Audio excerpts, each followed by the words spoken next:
Estelle Gabillier, promotion 2017.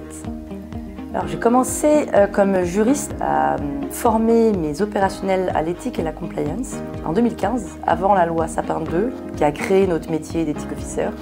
Et j'avais que des connaissances pratiques que j'avais créées à droite à gauche, mais j'avais besoin d'une formation solide pour valider mes connaissances pratiques par un diplôme plus théorique. Le deuxième argument, c'était aussi que quand on est dans une entreprise, on a un seul point de vue. Là, j'avais besoin de hauteur, de perspective, d'avoir une vision beaucoup plus large sur la loi Sapin 2. Ensuite, j'avais besoin de me faire du réseau, parce que l'éthique et la compliance, c'est vraiment important de sortir un petit peu et de rencontrer d'autres interlocuteurs de d'autres entreprises.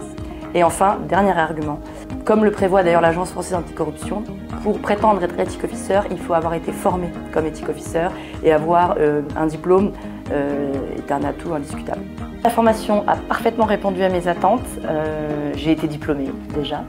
Ensuite, ça m'a donné une légitimité pour pouvoir poursuivre mes recherches d'emploi exclusivement dans cette matière qu'est l'éthique et la compliance, puisque ça m'a véritablement passionnée. Et ça m'a plu à un tel point que j'interviens dans le diplôme universitaire sur la certification ISO 37000. Donc après la formation, je me suis autorisée à répondre à des appels d'offres spécifiquement sur la compliance puisque je me suis sentie légitime, grâce au diplôme, à répondre à ces appels d'offres. Et donc j'ai rejoint ANJ comme adjoint du directeur éthique et compliance pendant 7 ans. Et depuis 5 mois, je suis la responsable éthique et compliance de Parfums Christian Dior qui appartient au groupe LVMH.